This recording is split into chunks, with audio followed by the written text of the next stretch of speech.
How's it going, folks? Welcome to another fun at-home table read. Tonight, we are jumping into a recent find, a movie that I saw recently, and I was like, oh, this is too fun to not do a reading.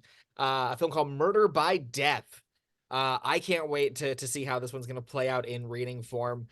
So let's jump right into introducing ourselves. My name's Logan. I'm going to be action description, and Sam Diamond. I'm Erik. I'll be Dick Charleston. I'm Travis, and I'm playing Sydney Wang. You're welcome. I'm Chelsea, and I will be Monsieur Perrier. I'm Anne, and I will be Jessica Marbles. Hello, I'm George, and I'll be the butler. All right. Well, away we go. Murder by Death, written by Neil Simon, transcribed by the corpse. Interior Twain Manor. Thunder rolls overhead. A shadowy figure finishes signing an invitation. You are cordially invited to dinner and a murder. The figure folds up several cards, the first addressed to Mr. and Mrs. Dick and Dora Charleston and Terrier, then Inspector Sidney Wang, Monsieur Milo Perrier, Mr. Sam Diamond, and Miss Jessica Marbles. The figure rings a bell. The butler, old blind Kenobi, comes tapping into the room. The figure hands the butler the letters. You think they'll come, sir? Oh, they'll come. They'll come all right. Here, stamp those and mail them. Butler licks and tries to put stamps on all 5 cards, but misses every single one, slapping the stamps onto the desktop instead. Exterior, dark road night. Dick and Dora Charleston stand on the side of the road. Dora is holding the dog on a leash, while Dick stands at a payphone. It's ringing, dear. Would you walk Myron the other way? My leg tends to look like a tree in this fog. What a godforsaken spot to get lost. True. So much better spot a few miles back. Interior Twain Manor night. The phone rings. Someone puts on a pair of gloves. Exterior, dark road, same. Hello? Hello? Oh, good. Hello? Tell them we're lost. Interior Twain Manor, same. The gloved figure takes the phone line and cuts it. Exterior, dark road, same. Nobody answered. The phone went dead.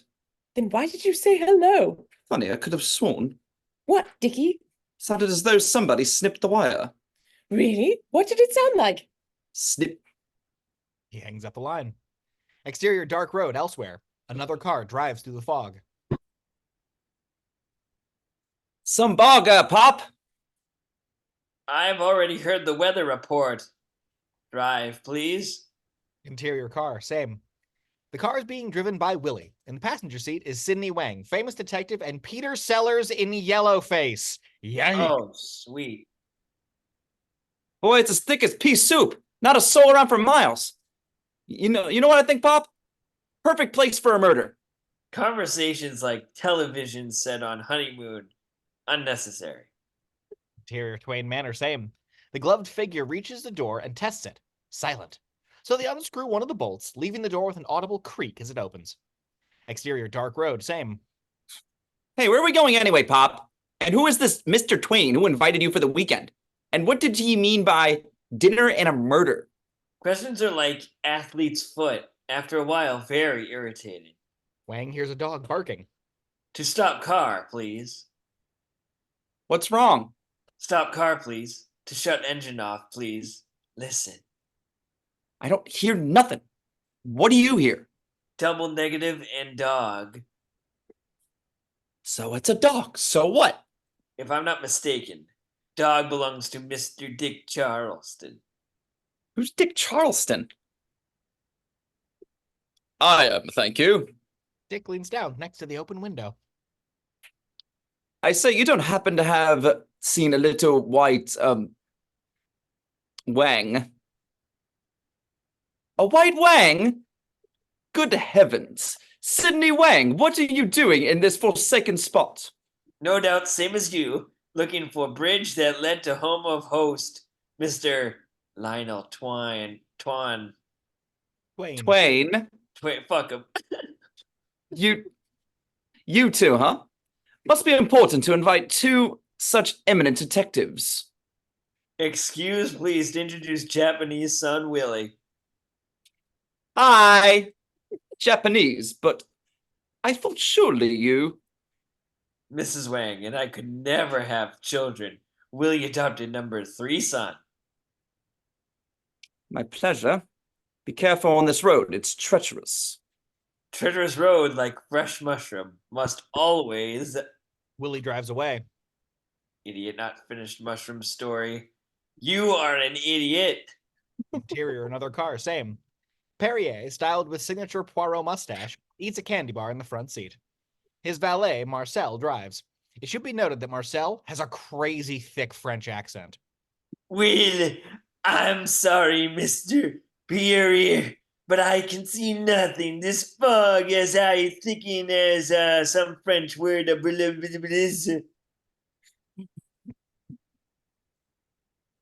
Nuts. Beg your pardon? Nuts. Nuts.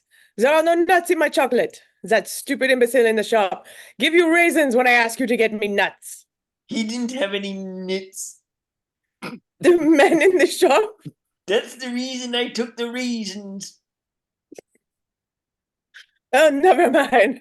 We will soon be there for dinner. Hot soup. Still, monsieur, something is not right in all of this, huh? I can't feel it in my bones. In your what? In me bones. Buns? You have buns? You brought buns and didn't tell me? Where are they? Where are the buns? Oh no, monsieur, the bones in my body. Oh, you should not speak with an accent when you know I'm so hungry. Interior, Twain Manor, night. The gloved figure takes the minute hand off the clock on the main hall. Exterior, dark road, night. Yet another car drives through the fog, this one occupied by Sam Diamond, and his secretary, Tess. If you ask me, Sam, this is a wild goose chase. And nobody asked you, B. Yes, they did, and you asked me. You asked me back there if I thought. That was then, this is now. Nobody knows what tomorrow will be. That's the way things are, whether we like it or not. Sam, I worry about you sometimes. I really do. All right, cut the malarkey. This trip is strictly business for me. Now, what do you got on this Twain guy? He was born in San Francisco in 1906. His mother was a Roman Catholic and his father was an Orthodox Jew. They were separated 2 hours after the marriage. Any children? Yeah, one daughter, 32. Her name's Irene, but she calls herself Rita. Just like a dame. Don't stop, Angel. You're doing fine.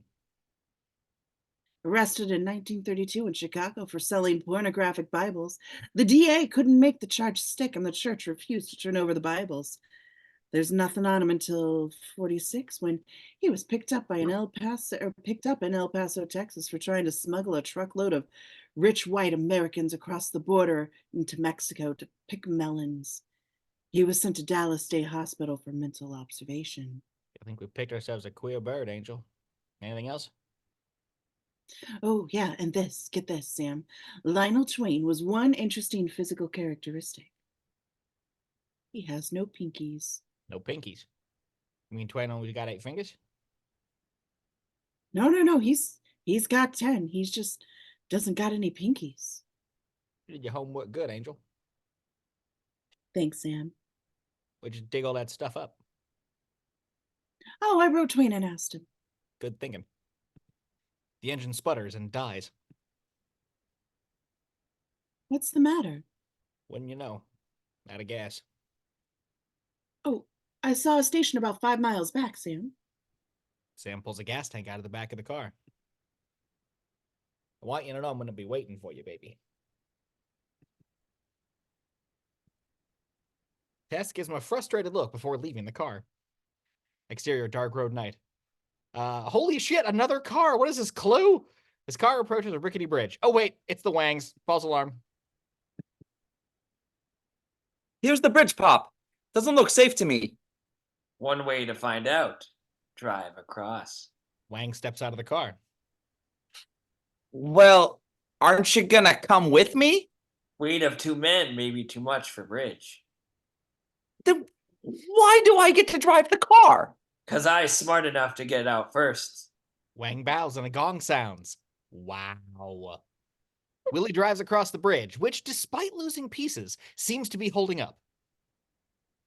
I don't think I'm gonna make it, Pop. It's gonna collapse. Don't worry, Father find other way to house. Willie keeps driving across the bridge. I made it, Pop! I made it! Good, good. Now come back and get adopted father. Willie sighs and slips the car into reverse. Exterior Twain Manor night. The Wangs drive up to the front door. Look at the invitation. What number of house? 2-2. Correct. 2. 2. Twain's house. Or Twain's house. Continue. Sure enough, the house is listed as 22 Twain. English. Yes. The Wangs park and get out of the car. Someone moves in a window behind them. Did you see that? No. Neither did I.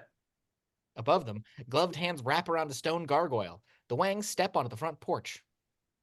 Stop. Do not move. Something's wrong here. What is it, Pop? Do not ask questions. Do as I say. When I tell you jump, you jump. Gargoyle rocks back and forth. 5, 4, 3, 2, 1. A jump. They jump to the right. They jump to the side right as the gargoyle comes crashing to the ground.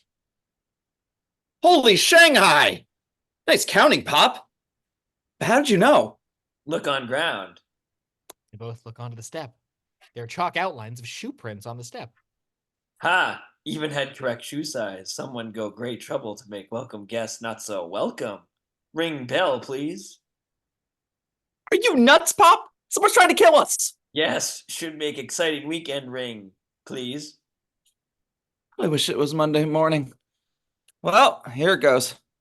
They ring the bell, but instead of a bell, a woman's scream rings out. Holy cow, they're killing someone in there. Willie struggles with the door. Calm yourself. Didn't you hear her scream? Oh no, you heard scream. More experienced ear heard doorbell. Listen again. Wang rings the bell, and again they hear the scream. Mr. Twain has macabre sense of humor, yeah?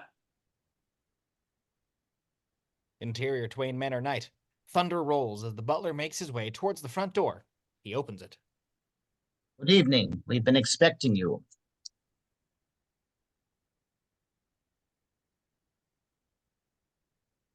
But in what condition? Roof in need of repair. Indeed. I'm afraid the house is falling apart. The butler steps aside. May we come in, please? I'm so sorry. I thought you were in. You are Mr. and Mrs. Charleston? Not quite. I'm Inspector Wang of Catalina Police. This adopted son, Willie. I trust you had a pleasant journey despite the storm. Wang looks out the window and sees the rain pouring. Strange weather. Storm only outside when inside. Oh, that's just one of Mr. Twain's little toys, an electronic device. Mr. Twain, as you will soon discover, prefers his atmosphere murky. May I have your bags, sir? Oh, no. Son will get bags. That is why I adopted him. Very good, sir. One moment, please, while I close the door. The butler pushes the door open the rest of the way. Now, if you will follow me, I will show you to your room. The butler walks them towards the rooms. Very large house. No other servants? I'm not sure. I've never seen anyone. Oof. They reach the top of the stairs. Mr. Twain asked me to be made most comfortable and to say that he will be joining you after dinner. After dinner. Host not have dinner with guests. No, Mr. Twain prefers to eat out. Exterior Twain Manor, same. The gloved figure traces the shoe prints onto the steps so they look fresh, before sweeping away the gargoyle debris. Interior Twain Manor, same. The butler walks the Wangs through the halls. Wang stops at the sound of a dog barking. Oh, wait, please? What that? Oh, it's nothing, sir, just the cat. More barking is heard. That cat? You feed cat dog food? I'm afraid he's a very angry cat, sir. Mr. Twain had him fixed. He didn't want to be. Oh, Big house, huh, Pop? big house like man married to fat woman. Hard to get around. Ah, here we are. I'm sure you'll find this suitable. Boy, it's a cold house. I've taken care of that, sir. You'll find a nice cozy fire in your room. The butler opens the door, and the bed is literally on fire. Wang and Willie struggle to put it out. They pull down the bed curtains and pat it down. It's a bit smoky, sir. I'm afraid that old fireplace hasn't been used in years. At least the bed will be warm. If you wish anything, sir, please ring. Where? Bathroom. It's behind the bed, sir. There. The butler swings his walking stick, barely missing Wang. Dinner will be at 9, and Mr. Twain likes his guests to dress. Wang bows as another scream rings out. Ah, the doorbell. Excuse me. The butler leaves. Wow, what a creepy guy. Why would anyone want to hire a blind butler? For one thing, very cheap. How Butler know how much he get paid? Interior Twain Manor night. Dick and Dora are gathered just inside the front door.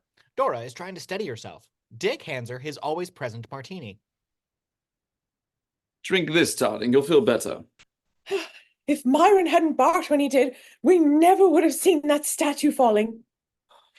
Why, I don't think the statue was meant to kill us, darling. I think it was a warning. Somebody's trying to frighten us. But why?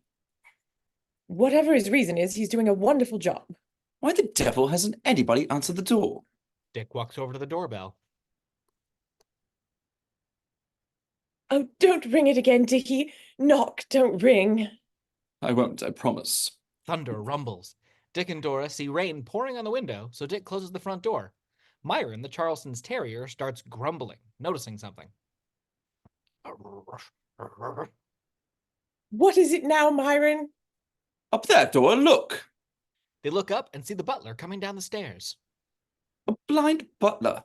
Oh, don't let him park the car, Dickie. The butler walks past them and opens the front door.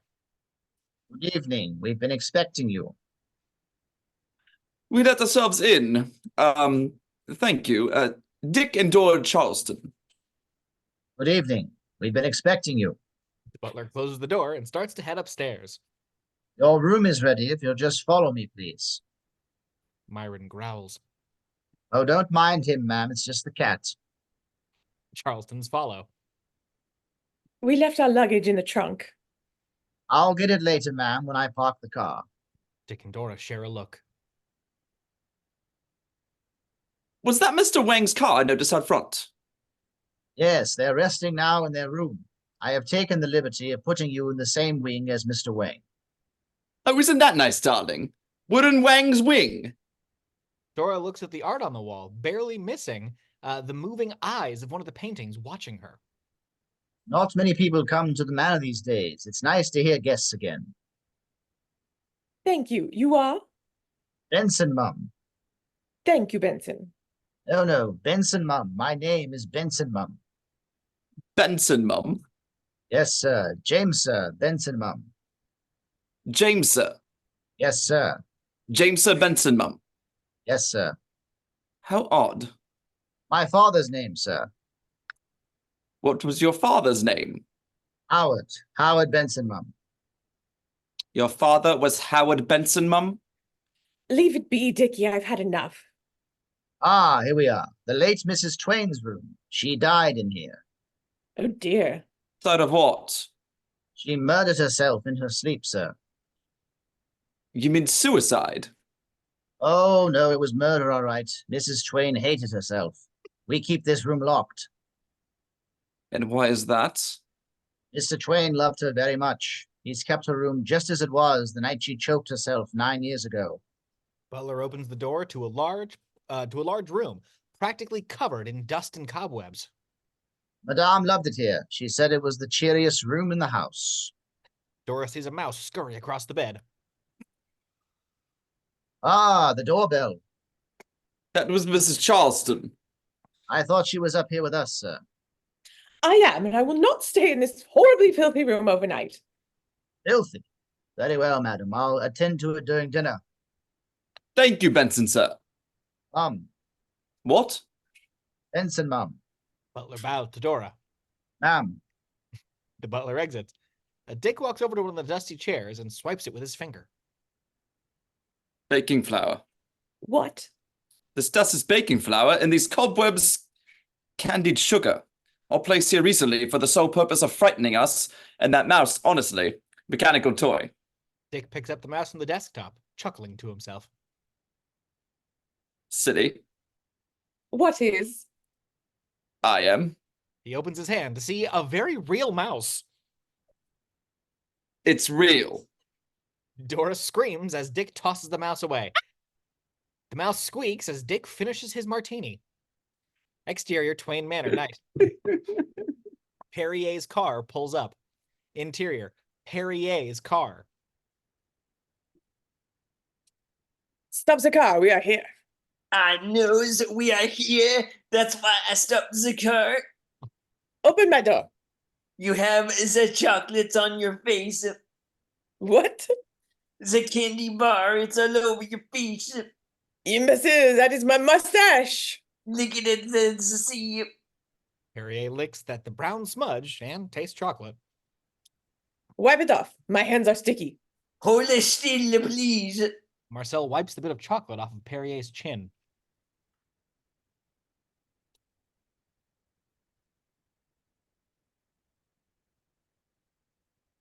What was that, Marcel?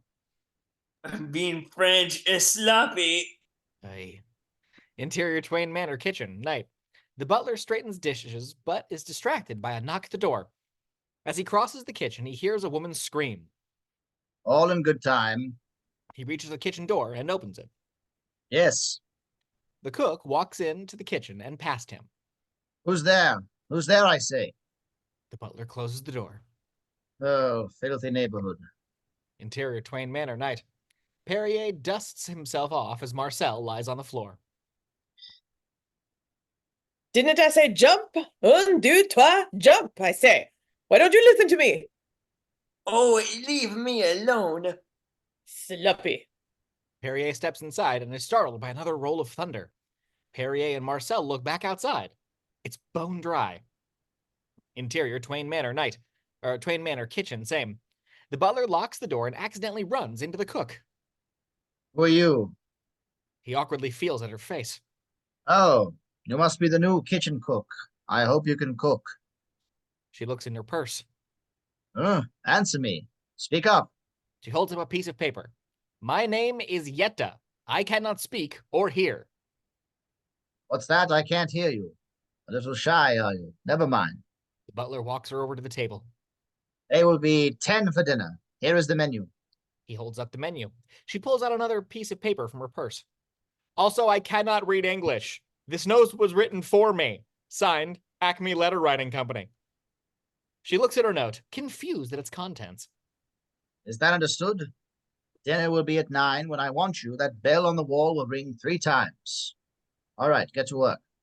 The butler points to the kitchen, but the cook thinks he's pointing to a chair, so she just sits down. Interior, Twain Manor, same. Perrier is trying to make a phone call, but getting no dial tone. Hello? Hello, operator? I'm saying hello. Hello. It's dead, sir. What? Who is? Who are you? The butler, sir. The butler, eh? I thought as much. That phone has been out of order for the past week, sir. Is that a fact? And I put it to you that this wire has been snipped not 1 hour ago, as you can plainly see. Perrier holds the cut cord in front of the butler. What is your name? Benson, mum. Your little jest escapes me. I am Monsieur Malo Perrier. My chauffeur was injured by a falling gargoyle while standing outside in Chinese footprints. We rang the bell. A woman screamed. A mouse ran by us through the door. As you can plainly see, I miss nothing. Since we cannot call for a doctor, I will need a cold compress for my chauffeur and a cup of hot chocolate for me, n'est-ce pas? I don't think we have Nespa, sir. Just Hershey's. I'll call the maid. The butler rings the bell for her. Interior, Twain Manor, kitchen, same. The cook sits with her back to the bell, totally missing their ringing like crazy. Interior, Twain Manor, same. The butler turns back to Perrier. I'll fetch it for you myself, sir. In the meantime, if you'll be good enough to follow me to your room. Butler heads up the stairs as Perrier and Marcel follow. Get up, get up. There is something about this butler I do not trust. Notice how his eyes never look at you. Monsieur. Nonsense. Exterior, dark road, same. Sam's car reaches the bridge. It is the house now. Oh, What's the matter? ugh, my feet are killing me. Why didn't you tell me we needed oil before we went back for gas, Sam? Because I gave you a $50 bill and the gas was only $5. Maybe you'd come back, maybe you wouldn't. I couldn't take that chance, Angel. Don't you trust me, Sam? Trust you.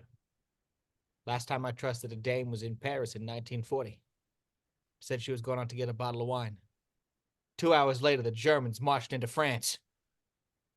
Oh, I'm so sorry, Sam. Sorry, nothing. Give me my change. Interior Twain Manor, night. The butler walks Perrier and Marcel to their room. Dinner will be at 9, sir. I'll have the maid bring up your chocolate. 1 moment, my good man. Sir? Perrier makes a series of silly faces at the butler, who misses all of them. Just, blind. Thank you. That will be all. The butler nods and leaves. He is blind, all right. Those were my funniest faces. Exterior Twain Manor, night. Sam and Tess pull up outside as another gargoyle is moved into place above. Not exactly the Copacabana, is it? Hmm. I don't feel good about this, Sam. Maybe tonight's the night your luck runs out. Maybe so. There's a number on the wall for all of us, Angel. And if tonight's the night they pick mine, so be it. After you, sweetheart. First, kiss me, Sam. I don't kiss. Just this once, Sam. I don't like kissing. Now leave me alone. They move towards the door. Interior Twain Manor, same. The butler walks along as a woman's scream is heard. He opens the front door and Sam is seemingly lying dead at Tess's feet. Oh my God, he's dead. I beg your pardon? Sam Diamond, the man I worked for, is lying out there. He's been crushed to death. I'm gonna faint. You catch me? She falls to the ground, the butler's arms not even coming close to catching her. Madam? Madam, where are you? Sam stands, not dead at all. All right, freeze. Hold her right there. Blinky, get your hands up. Turn to face the wall. He pushes the butler to the wall with his gun drawn. All right, Angel. You can get up now. Turn around, please. Butler turns to Sam. Your concrete Christmas present arrived about 2 seconds early, no thanks to you. I apologize for any unfortunate mishaps, sir. May I put my hands down? Don't test your luck, Shakespeare. I got you a little invitation for dinner, but I didn't realize I was going to be the main course. I had a kid brother who got it the same way working a case just like this 2 years ago. The boy would have been 63 on Tuesday. For 2 cents, I'd like to take this. Sam, don't. Get him away from me. Get him away. Get him away before I stuff him like one of those tiger trophies his limey pals like to hang up on his saloon walls. Sam rests his gun on the butler's chin, and Tess runs over. Please. She pulls the gun away and walks off with the butler. He has a dreadful temper, hasn't he? Interior Twain Manor, same. The shadowy figure removes the gloves as the clock chimes 9. The hour hand falls off a nearby clock. Interior Twain Manor kitchen later. The butler enters the kitchen. 9 o'clock, time for dinner. Is everything ready, He walks over to the clearly empty stove. I don't smell anything. Very light on the seasoning, are you?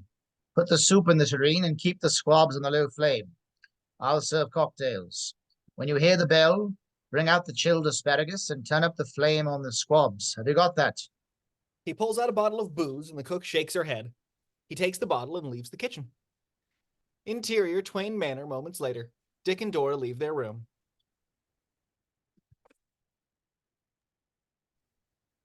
You didn't tell me how I look, Dickie. No different than you always look, darling. Absolutely ravishing. They look at themselves in the mirror, not noticing someone watching them from the other side of the glass. Do you love me and adore me? I love you and adore you. You still have the best tush in high society. Years of horseback riding, darling. Wang and Willie join them in the hall.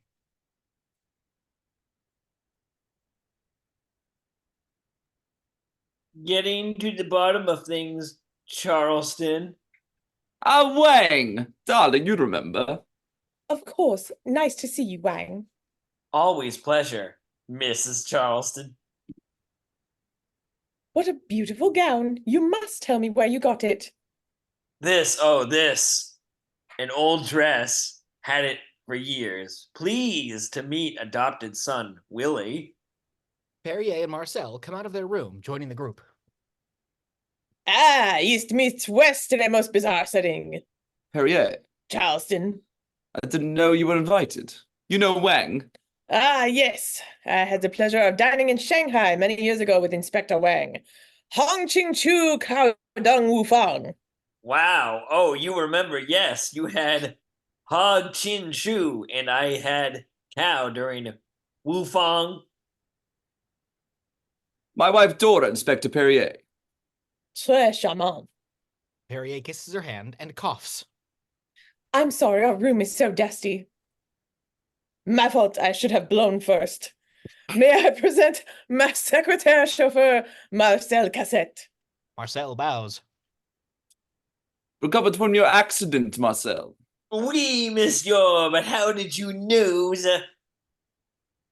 From the way you bend, the right side of your body smashed in by Citron.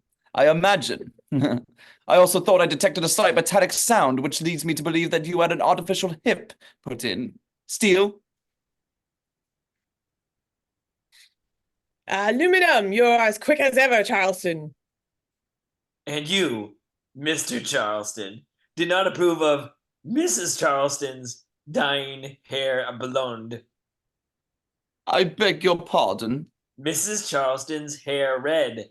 You have blonde hairs on shoulders. That means she has dyed red hair to blonde and back again to red.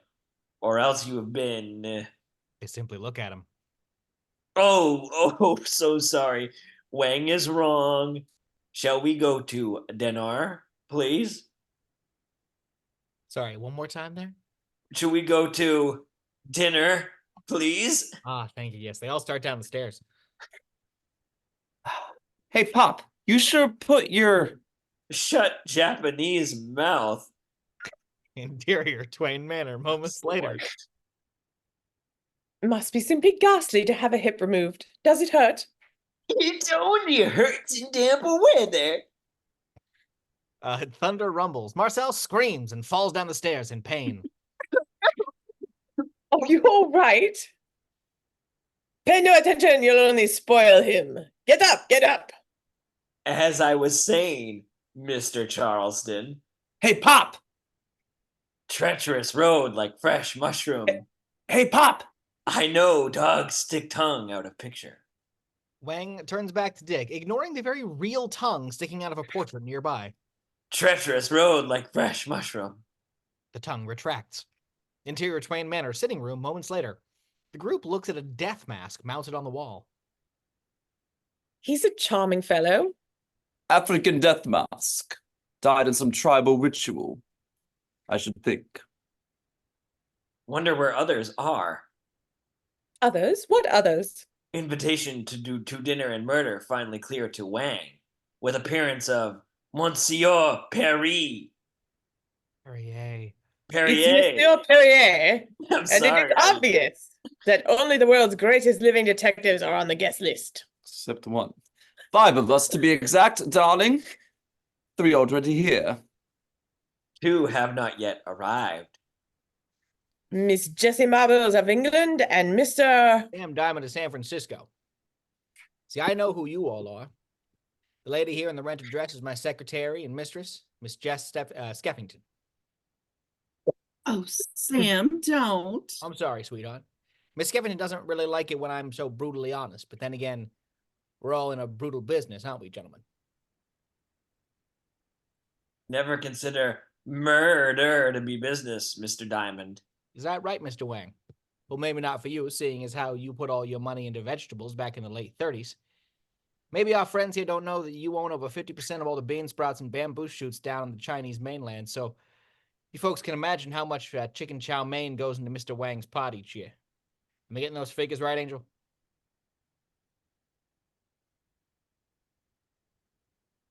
Right, Sam?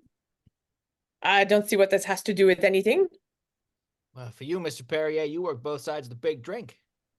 Pretty good pickings over here, solving crimes with them barons and earls and putting your fancy fees into private bank accounts. 3 trips a year to buy a lot of hot chocolate, don't it, Frenchie? Now see here, Diamond. No, you see here, Mr. Charleston of New York, Palm Beach, and Beverly Hills. Crime is just a hobby to you, isn't it? Just a little game to while away the time while you're waiting for room service in some fancy hotel while your wife's family dough buys her gin martinis and your $300 suits. It's a pretty nice arrangement when all you got to do is give your wife a little grab every now and then and take a dog for a leak twice a day. Sorry if I'm shocking you, man, but I never had the time to go to finishing school. See, my school is the streets, and I'm looking down the barrel of a pointer revolver. That's my teacher. I get $50 a day in expenses, and when I can get them, gentlemen, and I owe Miss Skeffington here 3 years and 2 months back pay. Isn't that right, Angel? No, I don't care about the money, Sam. Neither do I. Now, if one of you gentlemen would be kind to give my lady here a glass of cheap white wine, I'm going to go down the hall and find the can. Talk so much sometimes I forget to go. Sam walks out of the room.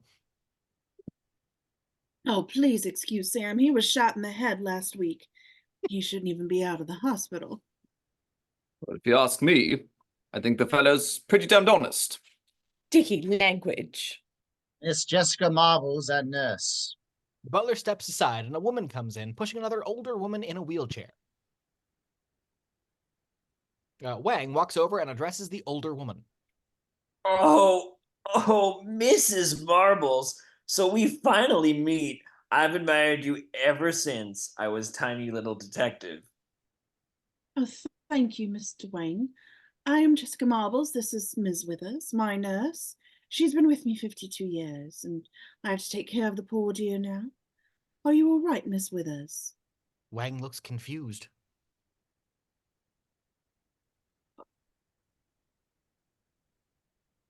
Oh? Do you want your medicine now? No? Jessica pushes Withers towards the fire, running over Wang's foot. Ew! Oh, she's off. I could use a good stiff shot, Mr. Charleston.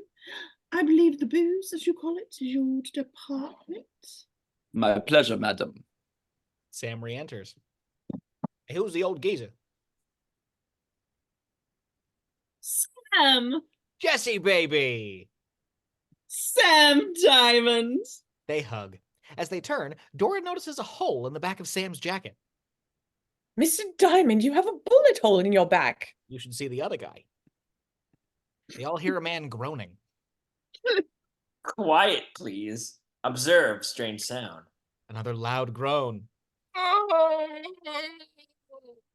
Wang checks Mrs. Withers. My God, it's the face. They all turn to face the death mask.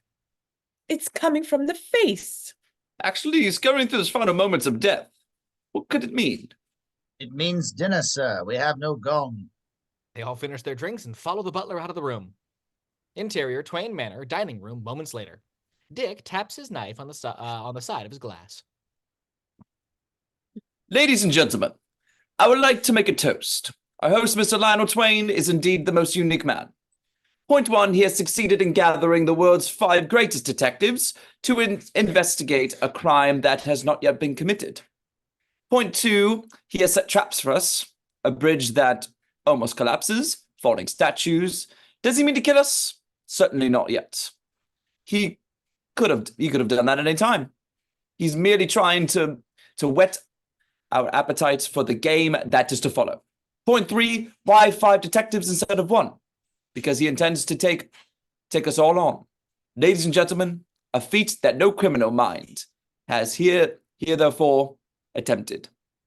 From the wall, the eyes of a mounted moose are replaced with human ones, watching. Therefore, before the hellish weekend begins, I propose that we raise our wine glasses in a toast to either the most beguiling and charming man or an insidious, fiendish madman. Bottoms up. They all stand and toast, except Wang. Now, one moment, please. Point 4, wine poison. What? What does it mean? An ancient, tasteless, colorless, and odorless oriental herb kills instantly. Observe, please. Wang pours it onto the table, and it burns through it like xenomorph blood. Oh, Wang holds up his napkin and reveals the multiple holes the wine just burnt. great Scott, Mr. Wang, you saved our lives. Not quite, Mrs. Charleston. Bon appetit. Perrier lifts his wine glass and drinks. No, no. I don't know why I'm French, sorry. Oh, Jesus. Since Monsieur Wang was the only one who could detect such a poison, he was the only one who was tested. Point 5. Monsieur Twain is both beguiling and fiendish. Perrier smiles and then groans, dropping his glass to the table. Marcel catches Perrier. Oh, get a doctor, quick! No, it's all right. My wine is not poisoned. It was just a bad year. Oh, good work, Mr. Wang. We must all be on our guard through every course of the meal. You're all forgetting one thing. This makes the butler pretty suspicious since he's the one who poured the wine. Except for the fact, monsieur, that he is blind. How would he know which one to serve the poison glass to? That's very simple. Blind people have a very keen sense of smell. Since we're all Anglo-Saxon and Mr. Wang's son is Chinese, it wouldn't be hard to sniff out the Chinaman. See now, Diamond, that's a pretty tacky thing to say, isn't it? Well, it's a pretty tacky world, Mr. Charleston. Ain't that right, Angel? Right, Sam.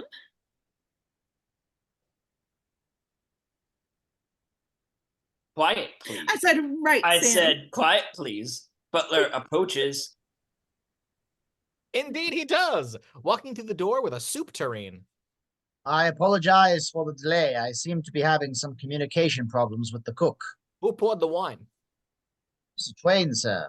It was left for me on a tray in the refrigerator. I was told to give Mr. Wang the glass with the sticky stem. And you didn't bother to ask why? I was lucky to find the refrigerator, sir. If I may serve the soup now. By all means. The butler crosses to Perrier and opens the lid of the tureen. Perrier looks to Jessica.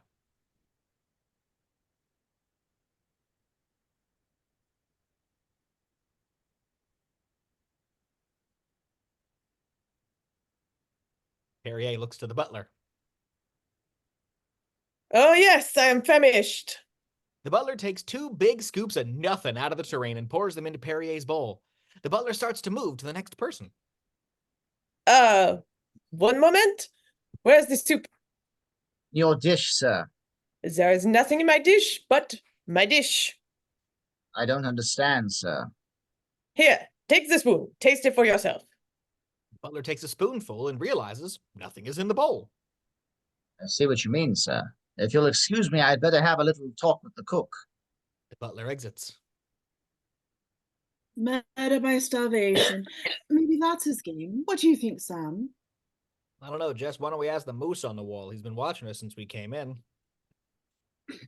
They all look up to the moose head, whose eyes are quickly replaced with the proper ones. Interior Twain Manor kitchen. The butler is unpacking cases of food at the table. The cook watches him fume. 10 people for dinner, and I'm serving them hot nothing. You can't get good help today. He unpacks a few things, then walks over to the empty stove, thinking he's talking to the cook. You're fired, you understand? Fired. I want you out, you hear? Out. He walks up the stairs to the back door and opens it. And stay out. He slams it, thinking the cook is on the other side. But no, she's sitting in the chair watching him. Interior Twain Manor, dining room, same. Something just occurred to me. The seating's all wrong. How so, Mr. Charleston? I'm sitting next to Dora. Well, what's wrong with that? She's your wife, isn't she? Exactly. At a proper dinner party, the husband is never seated next to the wife. Actually, I should be on the opposite side of the table, Mr. Wang. Will you change places with me?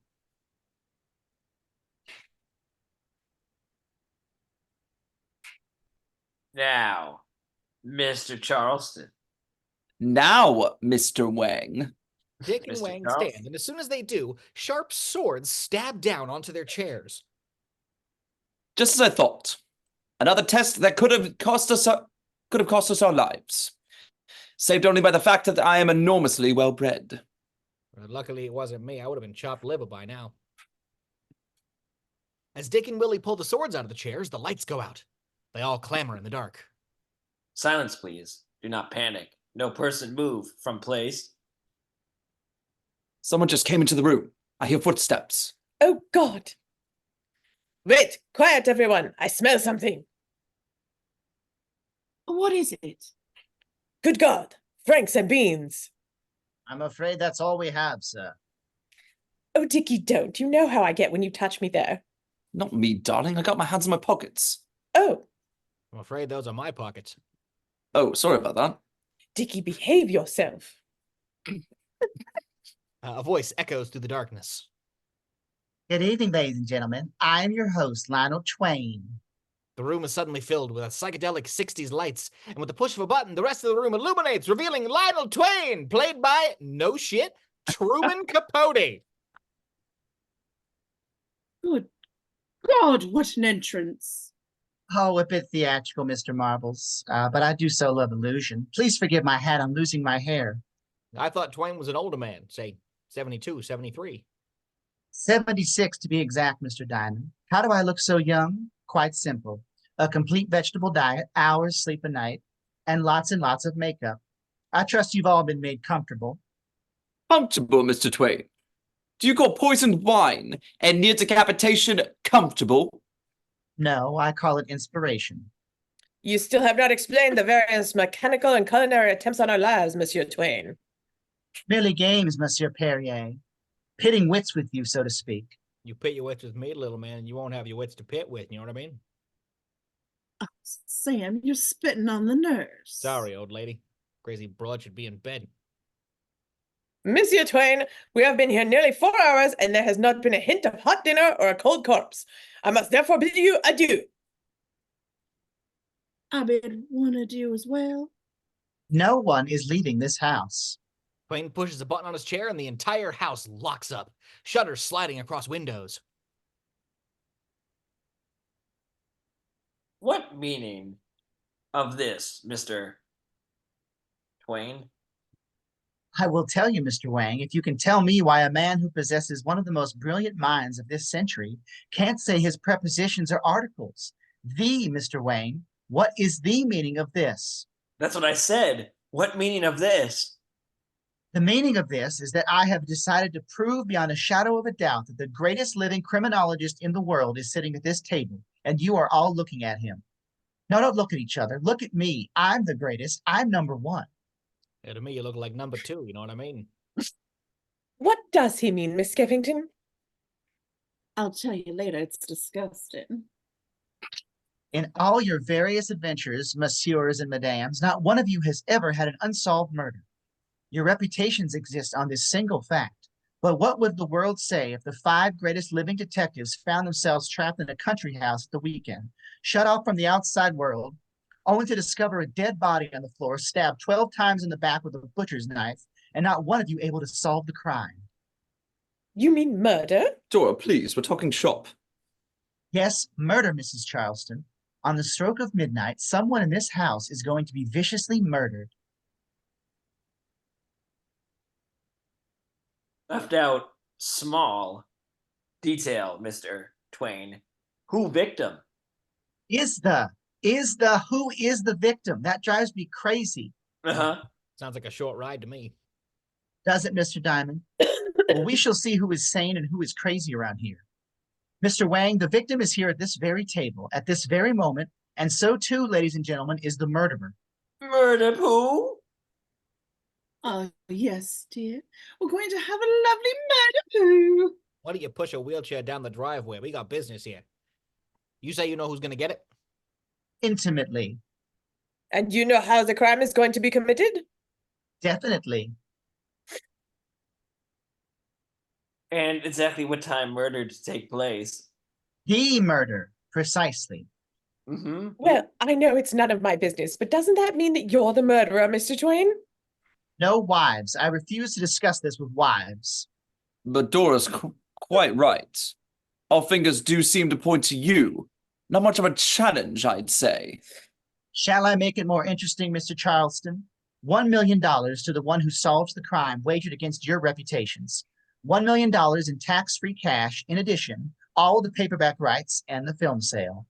It's 11 o'clock, amigos. Just 1 hour before death strikes someone in this room.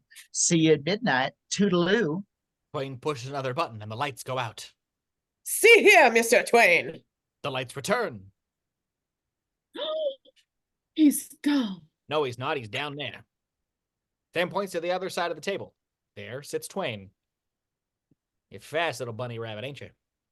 I never moved, Mr. Diamond. I'm still down there. A little stunt done with mirrors. That's so. Sam draws his gun. Willing to risk 7 years bad luck? Try it, Mr. Diamond. It's your funeral, butterball. Sam points his gun at Twain. Wait. Sometimes it doesn't work. Sam holsters his gun. You've won this round, Mr. Diamond. My turn comes at midnight. Twain hits another button and the door behind him opens and his chair moves backwards through the door, which slams behind him. I hope he knows how to stop that thing. Now, if you ask me, anybody that offers $1 million to solve a crime that ain't been committed yet has a lot more upstairs than his hair. What do we all do now? Just sit around and wait for one of us to be butchered? And what has happened to the butler? Why has he not returned? With our dinner! Go look for him. Oh, oui, monsieur. No one to leave this room. Why not, Pa? Twain, say victim at this table. If we all stay together, crime cannot be committed without witnesses. He's right. You're one smart Chinaman, Mr. Wang. I suggest we all join hands. The chain is stronger if the links are unbroken. Join hands, please. They all join hands. Stop that. Stop it, I said.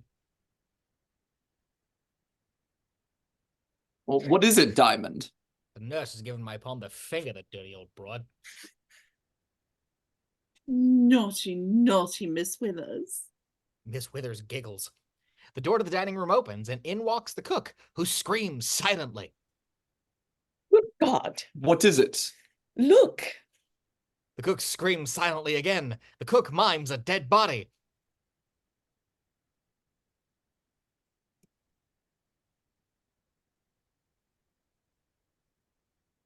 What is she doing? I think she's screaming. What is it? What's happened? In wrong. In kitchen. Where's our dinner? No patience. Patience. Is someone in there? Someone in the kitchen with dinner. Cook cannot speak or hear. The cook pulls out a piece of paper. Ah, Wang reads the note. I think Butler is dead. My name is Yetta. I don't work Thursdays. Ask her if she sleeps in, Dickie. We must investigate this, Wang. Someone has to go. Not alone, Mr. Charleston. Mr. Diamond, stay with others. Mrs. Marble, Mr. Perrier, and Wang. We'll investigate. They split up as Dora comforts the cook. Oh, that's right. Just let it all out. The cook tries to use Dora's dress as a hanky, but Dora gives her a tissue instead. Here, poor dear. Interior Twain Manor moments later. Wang, Perrier, and Marbles approach the door to the kitchen.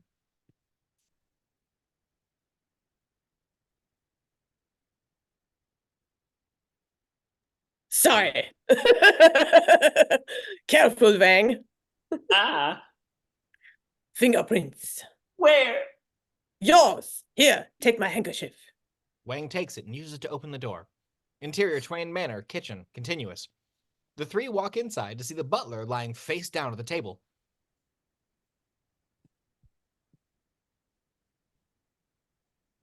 Is he? He looks like. Seems like. Wang goes to lift the butler's head. Don't touch him. Fingerprints. Quite so pencil. Pencil. Wang and Perrier both stick pencils into the butler's ears and use those to lift his head. Wang checks for a pulse.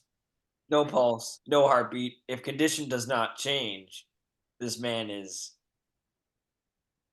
dead. No signs of foul play. Hold on. What's this? She bends over and sniffs the butler's tea. What do you make of this, Perrier? Poison, n'est-ce pas? No, no, n'est-ce pas, Coco? At last, we have our murder.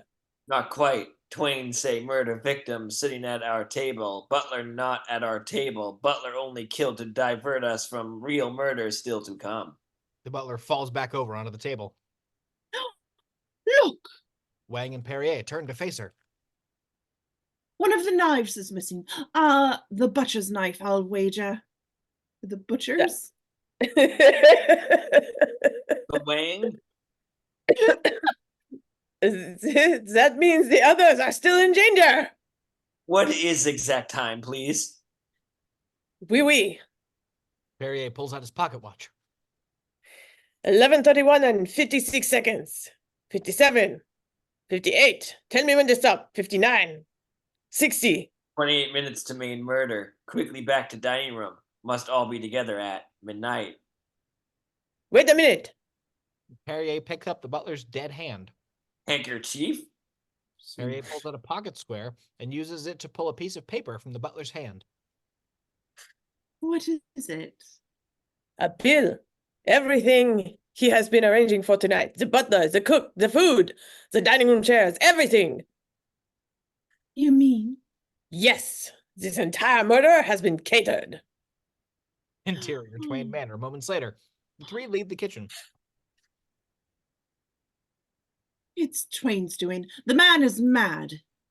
Yes, but no fool. I only hope we are in time. Door locked. Sam Diamond probably locked her from the inside as a precaution. Good thinking on Diamond Head. Perrier knocks on the door. Diamond, it's Perrier. It's all right. Open up. Diamond, Charleston, are you in there? Quickly, go back to kitchen. Get dining room key from pocket of dead butler. You did not have to say dead butler. It's bad enough I have to put my hand in his pocket. Interior Twain Manor kitchen. Perrier walks into the kitchen, and the butler is gone. His body, anyway. His clothes are still in the chair. Perrier walks in, and it takes an extra beat before he realizes this. Holy merde. Interior Twain Manor sitting room. Jessica keeps knocking on the door. Miss Skeffington, Miss Withers. He's gone. Who's gone? The butler. His body is missing. Here's the key. If butler gone, where you find key? In his pocket. What pocket? The butler's pocket. But butler gone pocket still there? Exactly. Someone has stolen his body but left his clothes there.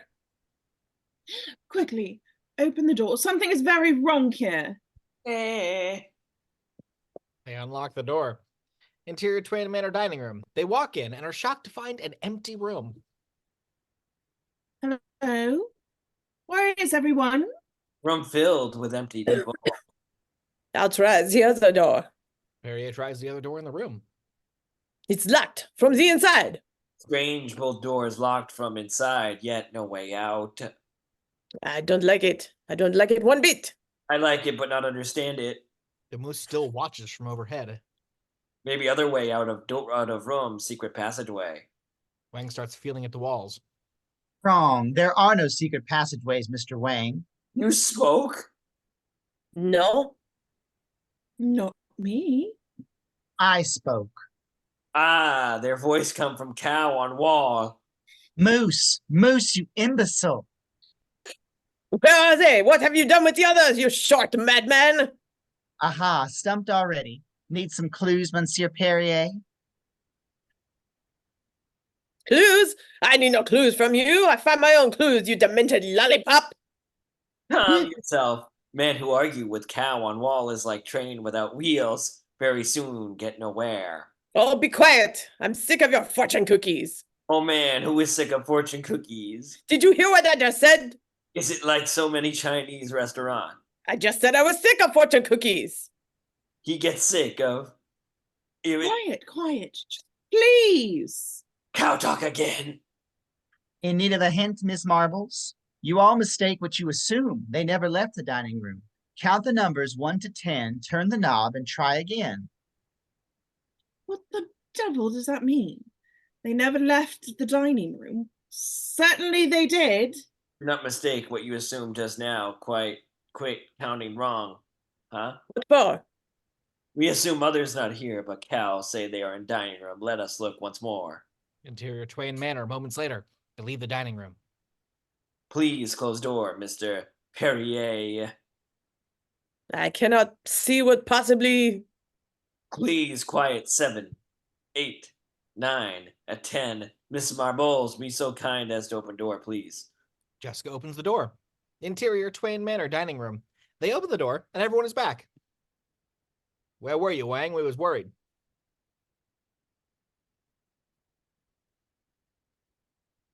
What do you mean, where were we? Where were you? We were here. Didn't you say not to leave the dining room? And you have not left this room since we were gone? Certainly not. No, monsieur. Answer simple, but question very hard. Where's the butler? Butler completely murdered. Poisoned, yet one of the butcher's knives is missing. We came back to inform you, but the doors were locked. I went back to get the key out of the butler's pocket. His body was missing. He'd been stripped naked and his clothes left in his place. I don't understand. Why would anybody want to steal a dead, naked body? Well, dear, there are people who... He whispers into her ear. Oh, that's tacky. That's really tacky. Then we returned here, opened the door, but the room was empty. You were all gone. And the moose head told us not to assume that you ever left the dining room, so we counted to 10 and tried it again. And here you were. I'm not the one to use hyperbole, ladies and gentlemen, but I'll tell you this. The first time in my life, I had the caca scared out of me. Oh, I like her. I really like her. They're interrupted by the sound of gunshots. And shit, monsieur. Gunshots pop. Gunshots, Sam! Gunshots, Dickie! Choose. All right, this time Charleston and I will go. Everyone else stay in the room. Let's go, Charleston. Sam and Dick leave as Perrier pulls Wang aside. What do you make of all this, Wang? I'm confusing. Is confusing. It is confusing. Say your goddamn pronouns. Oh. Interior, Twain Manor, same. Sam and Dick reach the door. Open the door. Dick opens it, blocking Sam's view with the door. Good God. What is it? He's back. Interior, Twain Manor, kitchen continuous. They walk inside to find the butler's body, now fully naked, but back in the chair. And natural. I don't get it. First, they steal the body and leave the clothes, then they steal the clothes and bring back the body. Who would do a thing like that? Possibly some deranged dry cleaner. What about gunshot wounds? The gunshots. Why shoot up some poor slob when he's already been poisoned? True. We heard the gunshots, but I don't see any bullet holes. Not on his head, his neck, his back, or his chest. Look all over him. All over his body. Somebody's got to do it. I'm busy standing guard. Why don't I stand guard? You look all over his body. All right, we'll take turns. You look over the first dead naked body we find. I'll look over the second. Hurry up. We only got 8 minutes. Sam looks around the room while Dick investigates. Oh, you see anything? No, I don't see a bullet hole anywhere. Hold it. I see something. What is it? Oh, forget it. My mistake. Not a bullet hole. He wasn't plugged. What about the shots? Divide and conquer. What? Another diversion. He gives us meaningless clues to confuse us, dangles red herrings before our eyes, bedazzles us with bizarre banalities, while all the time precious seconds are ticking away toward the truly terrible murder still to come. You're good, Charleston. You're not my kind of cop, but you're smart and you smell good. You're not a pansy, you know that, but what the hell are you? Classy, I suppose. Dames always fall for a guy like you, don't they? I don't see what possible interest. You ever make it with a waitress? Beg your pardon? A waitress. A big fat waitress. I don't know what them high society dames are like in the kit, but you ain't never had it until you made it with a big, fat, blonde waitress. If you're ever interested, you give me a call. Sam leaves the kitchen. So, little twit. Still not sure about this guy. Interior Twain Manor moments later. Sam and Dick reach the door to the dining room. Dick tries another door. But what are you doing? My hands need washing after. Good. I'll be out in a minute. I'll go ahead. I'll tell the others. Interior Twain Manor dining room. Sam opens the door. Well, you're never going to believe this, folks. The room is empty again. All right, where are you?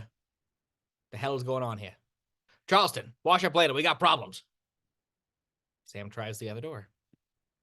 Locked from the inside. That can only mean one thing. And I don't know what it is. Charleston! Interior Twain Manor moments later. Sam opens the door to the bathroom. You're never going to believe... But it's not the bathroom. He somehow opened the door to the Charleston's room. Their terrier stands on the bed, barking at him. Sam closes the door.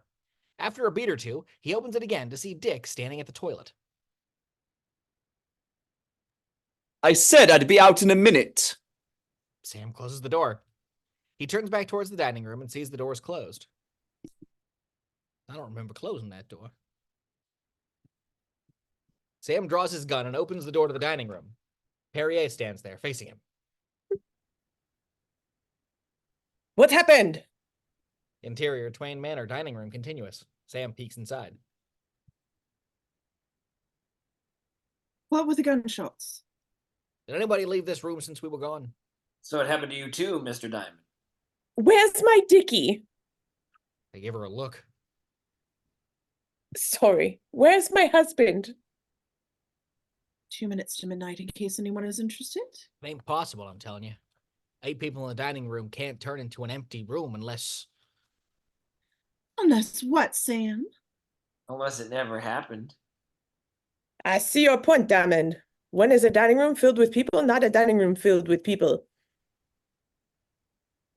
When there's 2 dining rooms. Exactly. 2 dining rooms. 2 dining rooms, 2 of everything. Twain electronic genius. He has devised a way to move this room quickly and silently in the flash of an eye, to be replaced by an exact duplicate of this very room. I knew it all the time. Oh, please. I shall demonstrate. I shall walk out the door, close it, knock 3 times, enter, and you will all be gone. Observe. Perrier excitedly steps out and closes the door behind him. A beat later, the same door opens and in walks Dick. I have it all figured out. There are 2 of everything. Oh, Dickie, that's old news. All right, everybody take their seats. I'm scared, Sam. Hold me. Hold yourself, I'm busy. Take the same seat you had before. 40 seconds. I'm very worried about Monsieur Perrier. I'm going to look for him. No, sit please. No one to leave room. They hear a knock. That's the other door. Marcel struggles to open the door. It's a knock. I can't open it. Hurry, man. We have 15 seconds. Sam walks over to the door. Yeah, move your hand, chauffeur. Sam shoots the door open. The door flies open and in walks Perrier, wearing the butler's clothes. Don't ask. What are you doing in the butler's uniform? I said don't ask me. I don't know. It all happened so quickly. The cook. Where's the cook? Sure enough, the couch where the cook was resting now sits empty. She's gone. Never said a word. 10 more seconds. Quickly, sit and join hands. They do. They all join hands and look at each other. Impossible for murder to happen now without witnesses. 3, 2, 1. Midnight. The clock tolls. As the last toll chimes, they all breathe a sigh of relief. It's over. We're safe and sound. They hear a calm knock at the door to the room. Oh, that's probably the cook. Come in. Darling, the poor woman is stone deaf. Oh, I'm sorry, I forgot. Come! Don't sound like Cook to me. Wang rises and opens the door to see Lionel Twain standing there. Ah, Mr. Twain, you appear to be wrong. Nobody here murdered. Please to come in. Twain falls into the room, a large knife sticking out of his back. They all rush over. Is he dead? With a thing like that in his back in the long run, he's better off. Touch nothing! Will you stop saying touch nothing? We're all experienced criminologists. I find it insulting, debasing, and redundant to keep telling us to touch nothing. Oh, be quiet, woman. Up yours, fellow. Most amusing bickering detectives like making giant lamb stew. Everything goes to pot. Why don't you stop it? Be quiet. Please be quiet. I am. I want you to know. Sam pulls out his gun and fires a shot into the air. All right, shut up, all of yous. Nobody move. Stay where you are, everybody. What is it? I have to go to the can again, and I don't want to miss nothing. Sam starts walking out of the room, but Tess follows him. I'm going to, Sam. I'd rather do this alone, Tess. Thanks anyway. Sam leaves. The cook? What, darling? Well, it's obvious. The cook murdered him. The butler's dead. All the rest of us are in this room except for her. No one else could get in or out, so that only leaves the cook. Isn't that right? Wrong. Oh, what makes you so certain of this, Diamond? Well, to drive a knife that far into a man's back, you need a powerful right arm. And this arm don't look that strong to me. Everybody screams as Sam holds up an arm. Is that the cook's arm? Well, into Pussycat's tail, baby. No. Don't be alarmed, miss. It ain't real. For that matter, neither is the cook. Sam hands the arm off to Perrier. I found this before I got to the can. Sam pushes a large case into the room. Got a little surprise for you folks. Sam opens the case, and inside sits a life-sized mannequin of the cook. They all gasp. The cook? A mannequin! No, a dummy. Perfect in every detail with the exception of not being able to make her hear or speak. My hat's off to the man with the shiv in his back. Except for the fact that he's dead. He was no dope.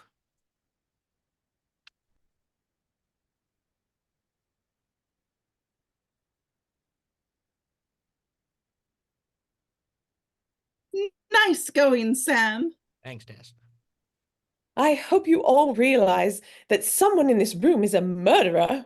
For sake of ladies present, may I suggest that we all return to drawing room? My son will cover remains of Mr. Twain.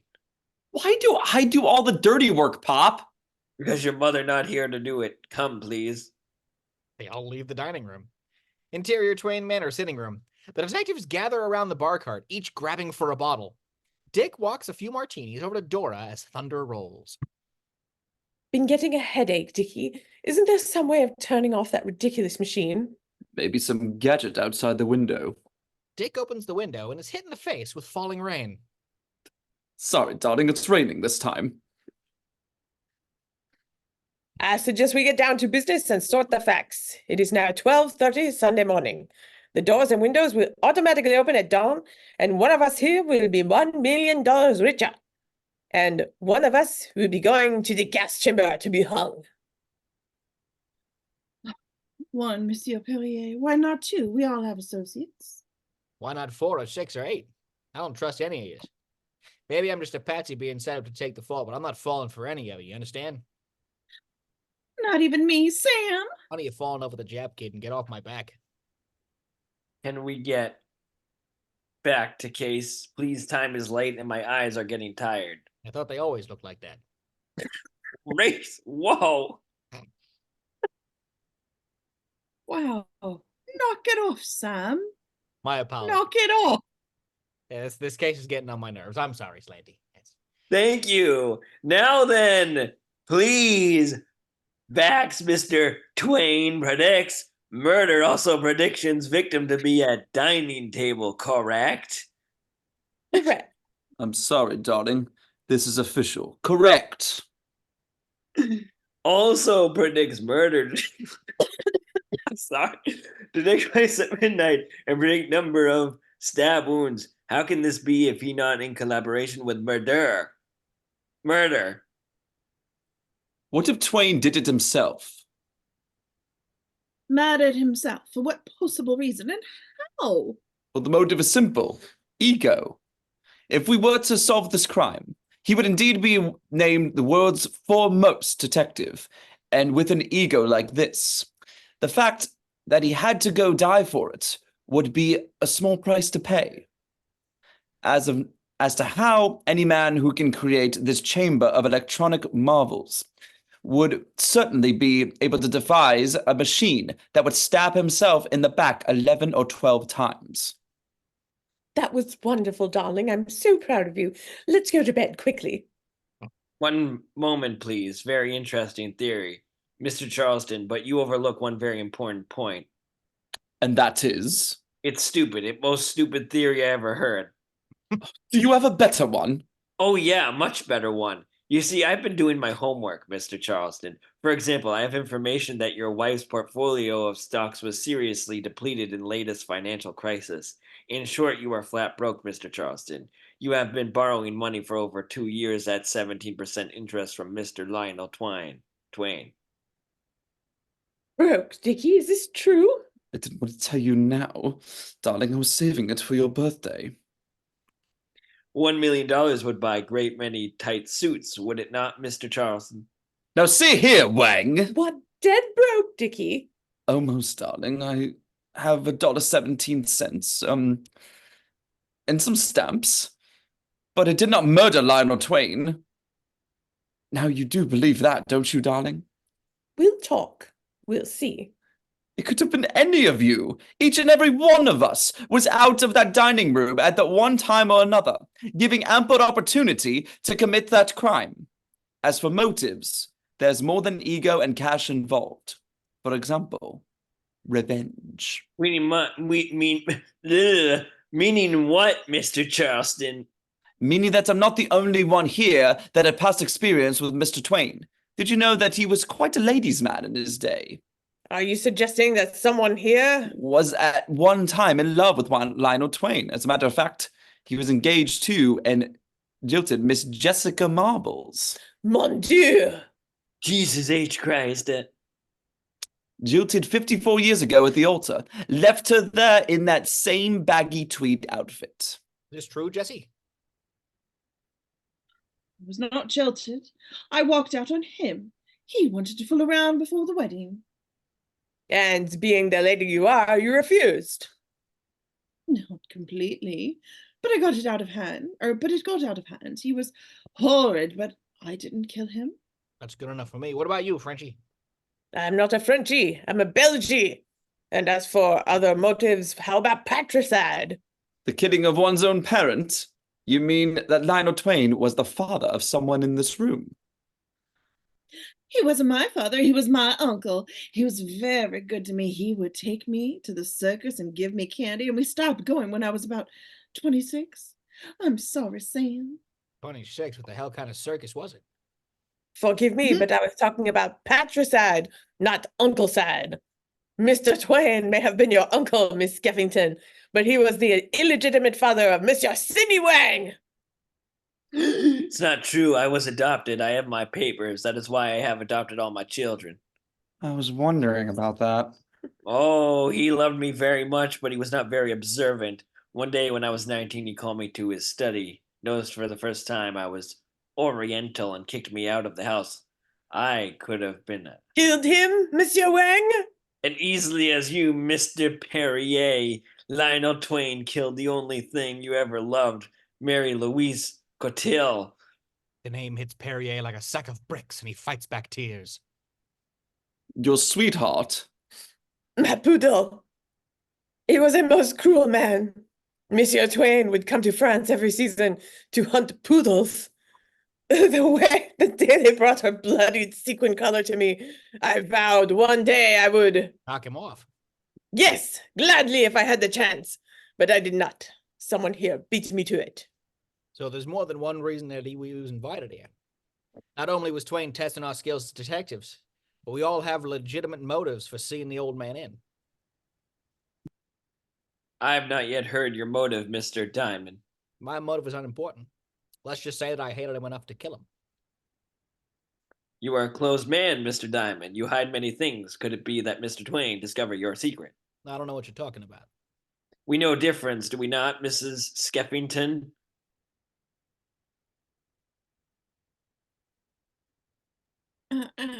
Sorry. Twain picked up Sam at the gay bar I was working a case. every night for 6 months. I got $50 a day in expenses. I hate them queries. Twain had a Polaroid of pictures of Sam in drag. I was in disguise. Lots of dames go to those joints. I never kissed nobody, and I never did nothing to a man that I wouldn't do to a woman. I didn't kill Twain. Sam walks past Tess and locks eyes with her. Bitch.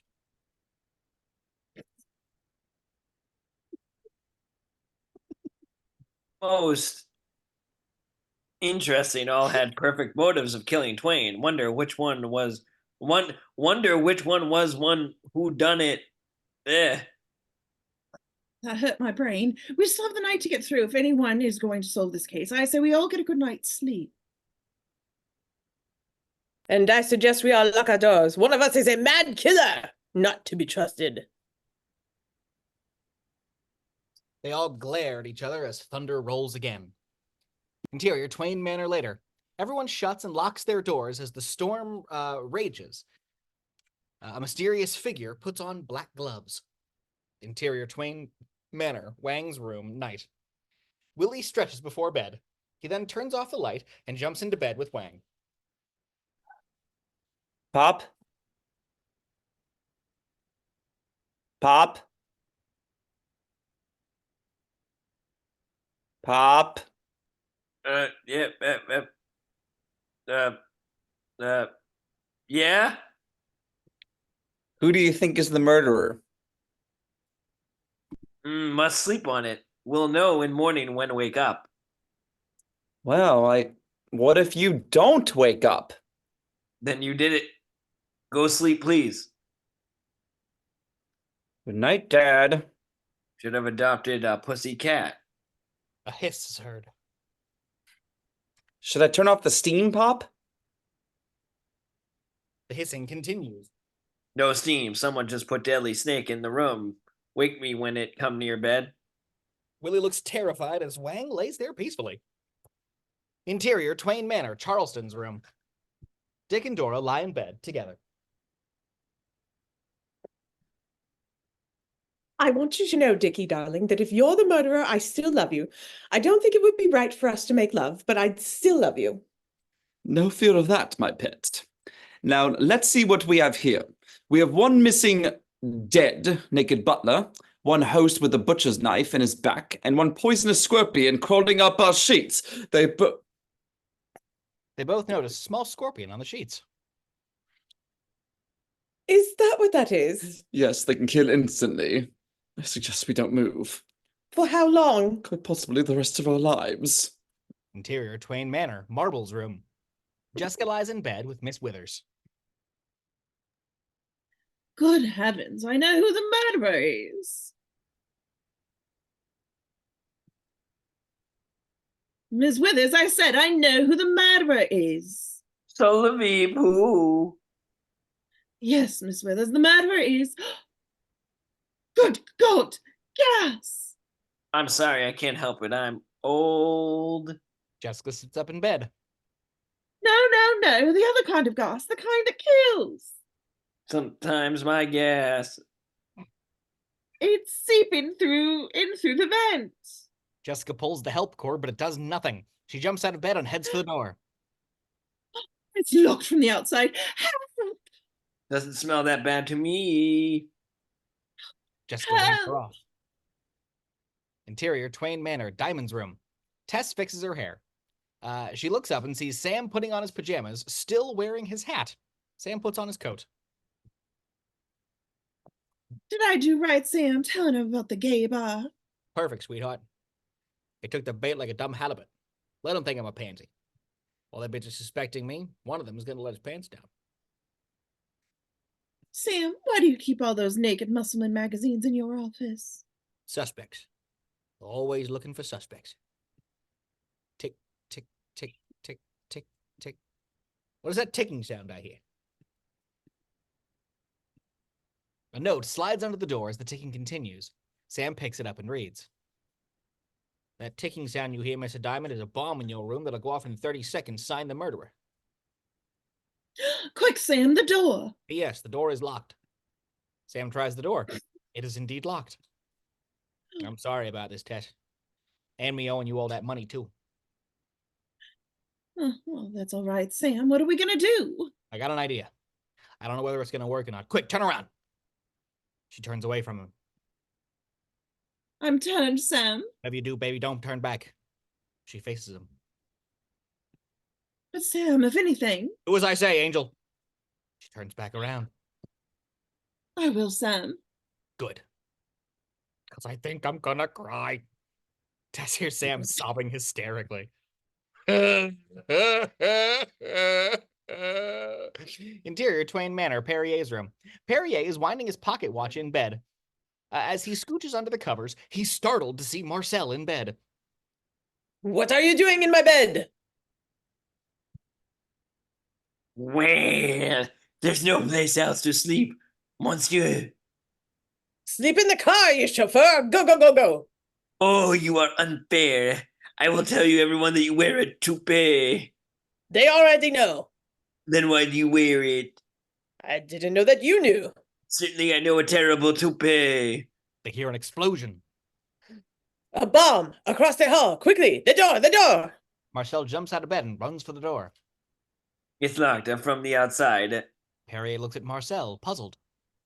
You look taller to me. Why is that? I don't understand, monsieur. I'm not getting taller. If you are not getting taller, there is only one alternative. The room is getting shorter. Sure enough, the ceiling is lowering towards them. Oh, mon dieu. The ceiling coming down. The ceiling starts to crush the poles of the bed frame and everything else over 8 feet tall. What will he do? I don't know, but this is exactly how they make goose liver pate. The ceiling keeps coming down as Marcel does his best to hold it up. Perrier grabs his toupee and puts it on as he screams. Interior, Twain Manor, library, night. The mysterious figure sits at the desk, smoking a cigarette. In front of him is a list of the detectives. Most of the names are crossed out. Now Miss Withers is crossed out. There's only Not one so left. The hand moves to cross it out. Sorry. Not so fast. Please do not cross out Wang name. Cross out Snake instead. Wang stands at the door, a gun trained on the figure. Willie runs in, the snake wrapped around his neck. Nice shot, Pop. Sure wish I weren't such a heavy sleeper. Now, if you please, $1 million, Mr. Benson Summon Mun. Benson Mum, wow. Benson Mun, sorry, my You Shanghai-ness. put 18 extra syllables in there. The figure of the desk looks up. Sure enough, it's the butler. Banzai, Pop. Very clever of you, Mr. Wang. Oh, yes, as you can see, I can see. So I see. Tell me, as the only survivor, how did you deduce it was me? Went back to the theory seldom used today. Butler did it. Oh, I hadn't thought of that, but how do you account for my dead body in the kitchen? Oh, body made of plastic, same as plastic cook. While we examined plastic Butler, you murdered Lionel Twain. Fuck him. You're a clever little laundryman, Mr. Wang.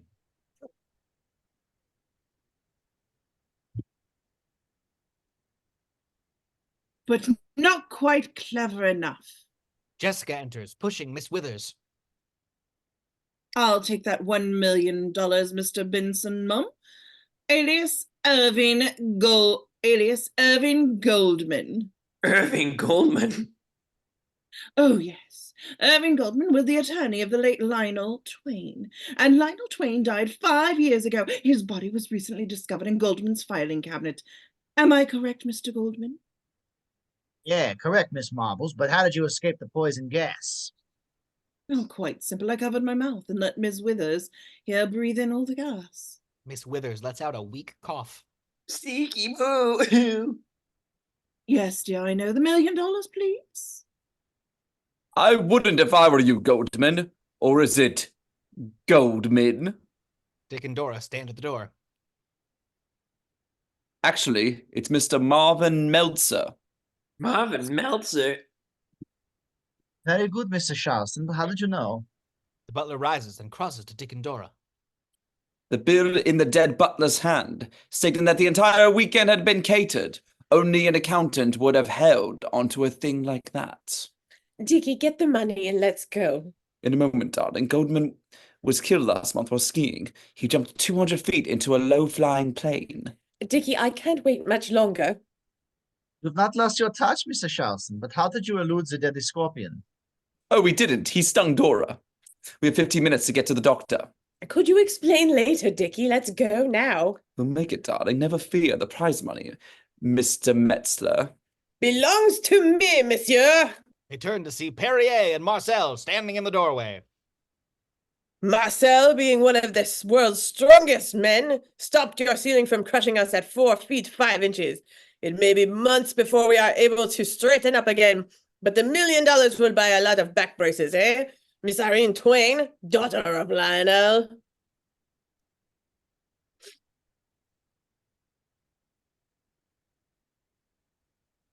I prefer to be called Rita. But how did you know? Never underestimate a Frenchman's nostrils, Miss Twain. At dinner tonight, I smelled your Chanel number 5. It was you who did away with all of them, Metzler, Goldman, and your father. In fact, if you had your way, you would not do away with all men, would you not, Miss Twain? Men who have made you ashamed and made you suffer because you were born with brains, talent, money, everything but that which you most desired, beauty. Is that a statement of fact, Miss Twain? That as a man you are barely passable, but as a woman you are a dog. That's your opinion, big boy. And now my money, please. With luck, I can still make dinner at Maxine's. If I were you, I would just order the tuna fish sandwich, because that dough belongs to me. They all turn to see Sam and Tess. That's right. I'm alive and kicking. Miss Skeffington here dropped the bomb down the John and blew it up just as she flushed. The seat missed her head by an inch. Sam has been gesturing, he's been crop dusting Tess with his cigarette smoke. She coughs and waves the smoke away.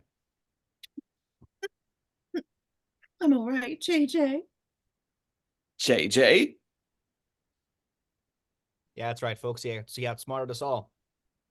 Sitting behind that desk is the real Sam Diamond. My name is Loomis, JJ Loomis. I'm an actor. I do impressions. I did Carson Show 6 times last year. Diamond hired me for the weekend. Miss Skeffington here is actually Vilma Norman. She's a cocktail waitress at the Waterbed Motel in Carmel. Hi. Hello? Hi. Diamond hated all of you. You were all getting the big money, and he had that crummy-little office in San Francisco. If he proved that he was number one, he could get you all your rich clients. But since I put all the pieces together, I figured that money belongs to me. Isn't that right, Mr. Diamond? The butler looks around the room. Wrong. That would have been so obvious a child could have guessed it. No, my dear colleagues, what you all seem to overlook is the most simple and direct solution that I am indeed Lionel Twain. The butler reaches up and pulls off a mask, revealing himself as Twain. They all gasp. You've all been so clever for so long, you've forgotten to be humble. You tricked and fooled your readers for years. You've tortured us all with surprise endings that made no sense. You've introduced characters in the last 5 pages that were never in the book before. You withheld clues and information that made it impossible for us to guess who did it. But now the tables are turned. Millions of angry mystery readers are now getting their revenge. When the world learns I've outsmarted you, they'll be selling your $1.95 books for 12 cents. It's checkout time, ladies and gentlemen. I have your bills ready.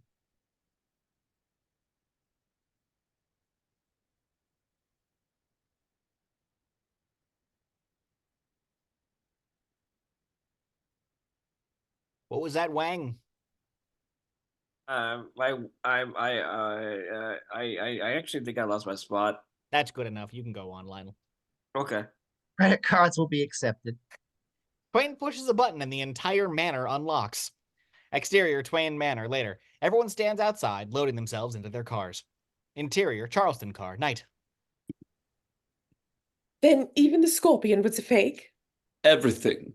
The bridge, the maid. But you're sure about the scorpion? Positive. Even the fog. He made that with the dry ice machine. See for yourself. They drive past a large fog machine. How awfully unromantic. Interior, Diamond car, night. Then, if you really was Lionel Twain, you must really be Sam Diamond. That's right, baby. I was in disguise, in disguise, in disguise. You'll work hard for $50 a day in this racket. I guess that means we won't be seeing each other again soon. Well, that depends. See, I'll be around if you need me. All you gotta do is whistle. And you know how to whistle, don't you, baby? Certainly. What do you mean? I don't understand. All right, never mind. Forget it. You ruined it. Interior, Wang's car, night. I don't understand, Pop. That's me. Oh, sorry, I'm from Shanghai. I don't understand, Pop. Was there a murder or wasn't there? Yes, killed good weekend drive. Please? No. They all drive off into the night. Interior, Twain Manor, continuous. Lionel Twain turns away from the window, chuckling to himself. He takes a few steps and pulls off a large hat, revealing long strawberry blonde hair. Then Twain pulls off another mask, revealing the cook. She takes a puff off of her cigarette, pulling a fake finger off of her pinkies and tossing them aside. She laughs to herself, the cackling laughter echoing through the halls of the manor. Fade to black. End.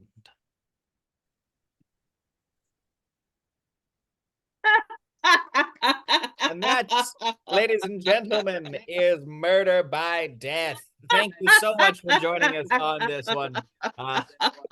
And have a great rest of your night.